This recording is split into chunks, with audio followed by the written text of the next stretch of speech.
Have you ever wished for a lemon without seeds? Well, your wish may soon come true. A group of billionaires behind popular brands like Hallows, Palm Wonderful, and Fiji Water are betting big on the development of seedless lemons. For over a decade, a company called Plant Sciences has been developing the new sweet seedless lemon. This fruit promises to be sweeter than regular lemons with a thin rind and juicy interior. But that's not all.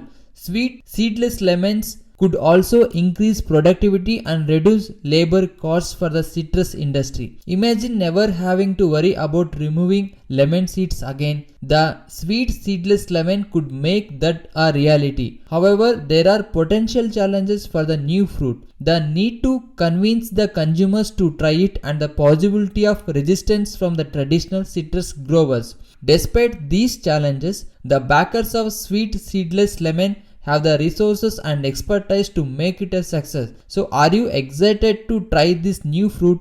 Let us know in the comments below.